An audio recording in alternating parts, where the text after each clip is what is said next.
بسم اللہ الرحمن الرحیم۔ السلام علیکم ورحمۃ اللہ وبرکاتہ۔ مہذب الفاظ کا چناؤ کیجیے۔ وَيَدْعُ الْإِنسَانُ بِالشَّرِّ دُعَاءَهُ بِالْخَيْرِ وَكَانَ الْإِنسَانُ عَجُولًا۔ انسان شر اس طرح مانگتا ہے جس طرح خیر مانگنی چاہیے۔ انسان بڑا ہی جلد باز واقع ہوا ہے۔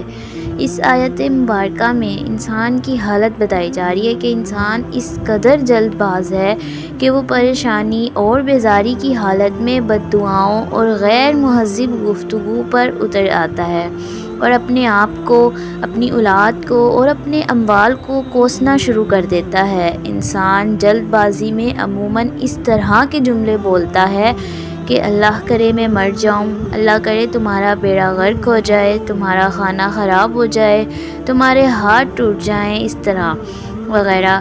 رسول اللہ صلی اللہ علیہ وسلم نے فرمایا، اپنے آپ کو بد دعا نہ دو، اپنی اولاد کو بد دعا نہ دو، اپنے خادموں کو بد دعا نہ دو اور نہ ہی اپنے مالوں کو بد دعا دو۔ کہیں ایسا نہ ہو کہ اللہ تبارک و تعالیٰ کی طرف سے قبولیت کی کوئی گھڑی ہو جس میں مانگا جائے تو وہ تمہاری دعا قبول کر لے۔ ابن عباس کہتے ہیں، یہ انسان کا بیزاری کی حالت میں خود کو یا اپنی اولاد کو بد دعا دینا ہے، حالانکہ وہ خود اس بد دعا کی قبولیت نہیں چاہتا۔ اللہ سبحانہ و تعالیٰ نے ایسے لوگوں کی مذمت کی ہے جو غصے کی حالت میں سوچے بغیر بولتے ہیں۔ آپ دیکھیں، جو کچھ ہم سوچتے ہیں ہم وہی بولتے ہیں اور ہماری گفتگو ہماری شخصیت کی ترجمان ہوتی ہے۔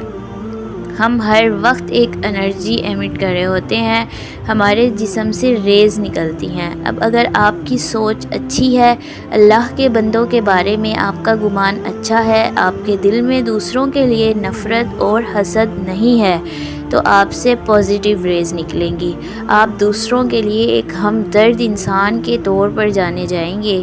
لیکن جن لوگوں کے خیالات نیگیٹو ہوتے ہیں، جو ہر وقت دوسروں کو لعن طعن کا نشانہ بناتے ہیں، دوسروں کے بارے میں بدگمان رہتے ہیں، دوسروں کو ہرٹ کرتے رہتے ہیں، تو پھر ان کے اندر سے صرف نیگیٹو ریز نکلیں گی۔ لوگ ان سے دور بھاگیں گے کیونکہ انہیں معلوم ہے کہ یہ شخص جب ملے گا طنز کرے گا، دل دکھائے گا، طعنہ دے گا، لہٰذا اس سے بچ کر رہو۔ یاد رکھیں، جب دوسروں کے بارے میں غلط سوچا جاتا ہے تو وہ سوچ چھپ نہیں جاتی بلکہ وہ چہرے سے ظاہر ہو جاتی ہے، ٹون میں آ جاتی ہے، رویے سے جھلکتی ہے۔ پھر اسی طرح بعض مائیں اپنے بچوں کو بات پہ شیطان کہہ دیتی ہیں۔ جب بچہ اپنے لیے بار بار یہ ٹائٹل سنتا ہے تو وہ بڑا ہو کر شیطان کو اپنا رول ماڈل بنا لیتا ہے۔ اس لیے الفاظ کے چناؤ میں محتاط رہیں، سوچ سمجھ کے بولیں، اپنے یا پرائے ہر ایک سے عمدہ الفاظ کے ساتھ گفتگو کریں، بد دعائیں دینے سے پرہیز کریں۔ اگر ہم صرف اس ایک حکم پر عمل کر لیں کہ ہم نے سوچ سمجھ کر اچھے انداز میں گفتگو کرنی ہے تو ہمارے بہت سے جھگڑے ختم ہو جائیں، ہمارے دشمن ہمارے دوست بن جائیں۔ ہمارا ایک مسئلہ یہ بھی ہے کہ ہم ہر وقت اکتائے ہوئے رہتے ہیں، لہٰذا اس وجہ سے بھی ہم بد دعاؤں اور بد اخلاقی پر اتر آتے ہیں۔ اپنی اس کیفیت کو بدلنے کی کوشش کریں تاکہ آپ کے تعلقات گھر میں اور گھر سے باہر بھی خوشگوار رہیں۔ جزاک اللہ خیرا کثیرا۔